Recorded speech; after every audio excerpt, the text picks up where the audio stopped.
একদিনের জন্য বের করে আনবে এমন কোন নেতা ছিল না।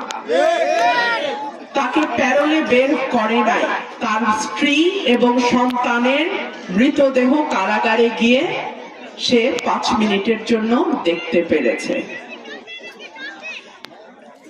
যাদের পেছনে সাদ্দামের মতন কর্মীরা গত 15 বছর রাজনীতি করেছে, যাদেরকে সাদ্দামের মতো কর্মীরা নেতা বানিয়েছে, তারা কিন্তু সাদ্দামের পরিবারের খবর নেয় নাই।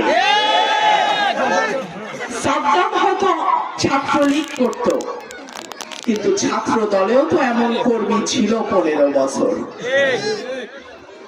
যেই নেতা কর্মীর পরিবারের খবর রাখে না, যেই নেতাকে নেতা বানাইতে গিয়ে কর্মীর দিন শেষে কারাগারে জায়গা হয়, যেই নেতাকে নেতা বানাইতে গিয়ে কর্মীর স্ত্রী সন্তানকে বিষ খেয়ে মরতে হয়, আপনারা কি সেই রকম নেতা চান?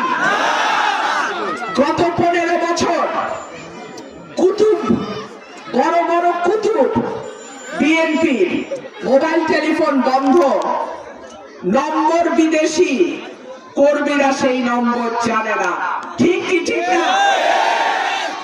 কাকে পাইছিলেন তখন? আমাকে পাইছিলেন।